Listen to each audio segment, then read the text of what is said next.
tere tulemast kuulama! Täna siis vaatame üht analüüsi kulla ja hõbeda hinnarallist ja mõtleme koos, kuidas seda teksti veel paremaks teha. Läheme kohe esimese asja juurde. Jaa, lähme. See tekst annab küll hea laia pildi turust, aga natuke jääb segaseks, et kellele see päriselt mõeldud on ja mis see nagu põhieesmärk täpselt on. Selles mõttes, et info on olemas, aga kas see pikaajaline investor ja see lühiajaline kaupleja, kas nemad leiavad sealt just seda, mida nemad otsivad? Praegu nagu üritatakse kõigile natuke midagi öelda. Jaa, ja siis on oht, et keegi ei saa päris seda, mida vaja, eks ole. Täpselt. See fookuse küsimus on tõesti üsna keskne. Kui siht on hägune, siis analüüsi mõju kuidagi laieneb. Lugeja ei saa kohe aru, et mis probleemi siin lahendatakse või milliselt, vaatenurgast asja uuritakse ja siis on raskem seda infot enda jaoks kuidagi väärtustada. Et tekst päriselt kõnetaks ja aitaks otsustada, peaks see tuum olema selgem. Kas me informeerime, hoiatame, pakkuma strateegiat, mis see põhiasi on? Okei, aga kuidas seda siis teha? Kuidas seda fookust teravamaks saada? Üks variant oleks kohe alguses, kas või sissejuhatuses, see põhiküsimus ära sõnastada. Või hüpotees, mida uuritakse.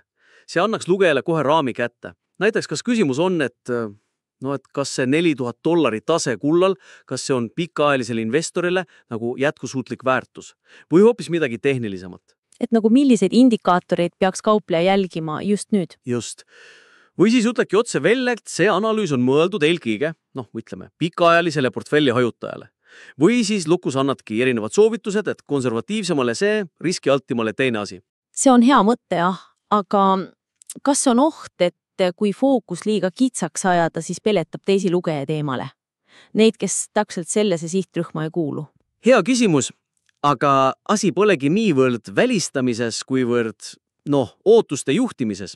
Võib alustada laiemalt, aga siis kiiresti suunata fookus konkreetsemaks.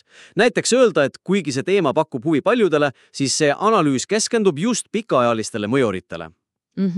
Või kasutada alapealkirju, et lugeja leidaks kiirelt oma osa üles. Oluline on läbipaistvus, et lugeja teaks, mis prille lugemiseks kasutada. Selgus ei tähenda piiramist. Selge. Fookus aitab siis lugejal orienteeruda. Ja kui see on paigas, siis järgmine teema on see, kuidas neid erinevaid argumente esitada. Neid, mis toetavad tõusu ja neid, mis viitavad riskidele.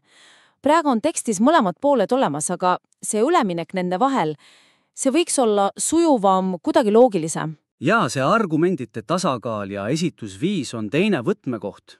Kindlasti. Tekstis on hästi välja toodud need pikaajalised plussid kullale, geopoliitika, inflatsioon, keskpangad ja nii edasi. Aga siis, eriti seal teises pooles, kui jutt läheb $4000 ja võimaliku korrektsiooni peale, siis see üleminek on natuke järsk. Jääb mulje, et riskid on nagu mingi eraldi asi, mis ootamatult ilmuvad. Täpselt. Nagu autor kõiguks kahe leeri vahel, selle asemel, et pakkuda ühtset, nüansseeritud pilti, kus mõlemad pooled on kogu aeg olemas. Kuidas seda siis paremini teha? Üks mõte oleks neid riske ja ettevaatlikkusele kutsuvaid noote integreerida sinna analüüsi varem ja orgaanilisemalt.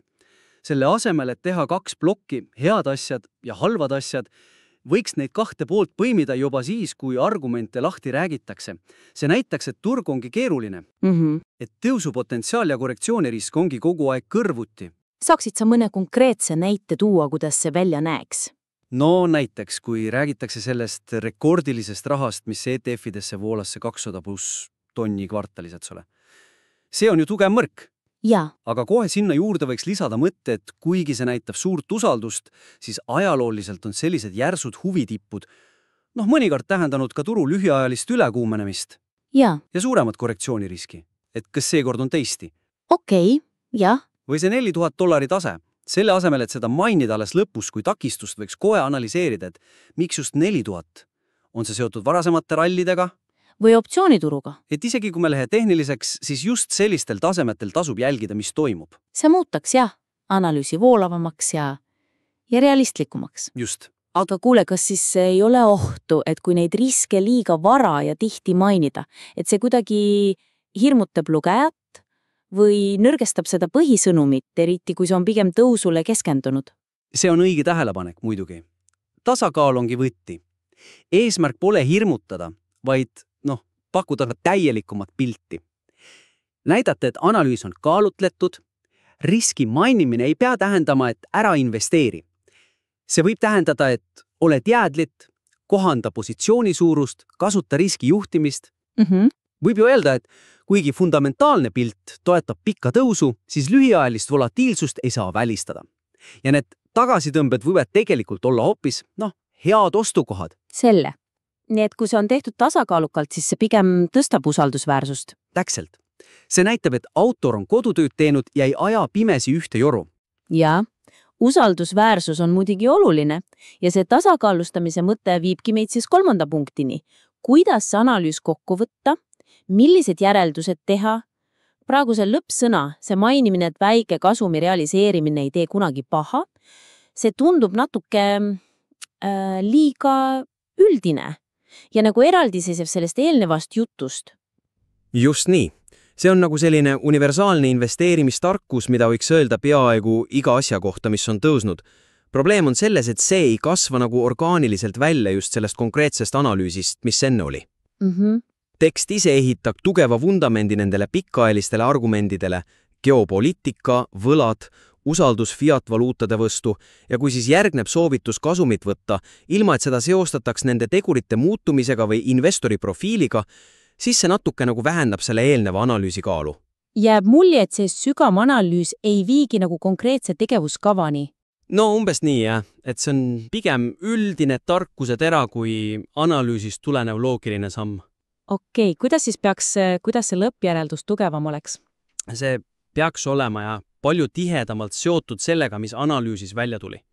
Selle asemel, et anda üks üldine soovitus, võiks pakkuda diferentseeritumat vaadet, mis arvestab nii analüüsi tulemusi kui ka neid erinevaid lugejaid, kellest alguses rääkisime. See muudaks lõppsõna mitte lihtsalt kokkuvõtteks, vaid analüüsi loogiliseks tipuks. Kuidas see diferentseeritum järeldus siis võiks kõlada? Näiteks, selle asemel, et öelda lihtsalt võta kasumit, võiks sõnastus olla midagi sellist, et kokkuvõttes need püsivad geopoliitilised riskid ja majanduslik ebakindlus näitavad, et kulla kui turvasadama rolli ilmselt jätkub. See toetab pikaajalist hinda. Aga samas, kui vaadata seda hiljutist kiiret tõusu kuld pluss 50%, hõbel pluss 71% ja seda $4000 taset, siis lühiajalise korrektsiooni risk on märgatavalt kasvanud. Seetõttu need kauplejad, kes on taktilisemad, võivad kaaluda osa kasumi lukustamist riski maandamiseks. Ja pikaajalised investorid? Pikaajalised investorid aga, kes usuvad jätkuvalt nendesse alusteguritesse, nemad võiksid kaaluda põhipositsiooni säilitamist ja olla valmis volatiilsuseks, võib-olla isegi kasutada langusi positsiooni suurendamiseks. See küllalt küll jah, palju konkreetsemalt.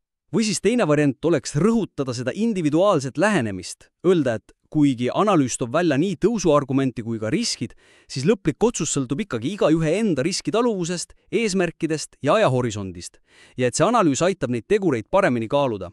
Mõlemal juhul on järeldus otseselt seotud sellega, mis enne räägiti. Just. See tundub tõesti palju tugevam. Annab lugejale konkreetsemad mõttekohad, mis põhinevad just sellel analüüsil.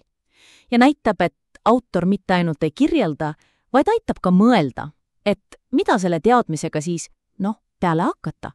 Igaüks oma olukorrast lähtuvalt. Jaa, täpselt. Hea analüüsi eesmärk ongi ju aidata mõista ja teha paremaid otsuseid. Ja tugev seotud diferentseeritud kokkuvõte aitab seda eesmärki saavutada. See jätab lugejale tunde, et ta sai midagi enamat kui lihtsalt ülevaade. Sai raamistiku oma mõtlemiseks. Väga hea. Võtame siis tänase arutelu kokku. Keskendusime 3 põhilisele kohale, kus seda kulla ja hõbeda analüüsi saaks veel teravamaks muuta. Esiteks see fookuse ja sihtrühma selgem määratlemine, et mõju oleks maksimaalne. Teiseks see argumentide tasakaalustamine ja esitusviis, et integreerida neid riskinuansse varem ja orgaanilisemat, et tekiks sujuvam ja realistlikum pilt. Ja, et vältida neid eraldiseisvaid blokke. Ja kolmandaks siis see lõppjärelduse tihedam sidumine analüüsiga, et liikuda üldisest soovitusest diferentseerituma ja analüüsipõhisema kokkuvõtte suunas, mis arvestab nii argumente kui ka erinevaid investoreid. Täpselt. Konkreetsed soovitused olid siis näiteks see keskse küsimuse sõnastamine alguses, riskide mainimine juba tugevate tõusuargumentide, nagu need ETF-id või hinnatasemed, juures ja siis lõppjärelduse struktureerimine nii, et see pakuks kaalutletud strateegilisi mõtteid, mis tulevad otse analüüsist endast. Just. Loodame, et need tähelepanekud ja soovitused on abiks selle materjali edasisel arendamisel. Ja kui olete muutusi teinud, siis saatke oma töö meile julgelt uuesti ülevaatamiseks. Jaa, hea meelega vaatame.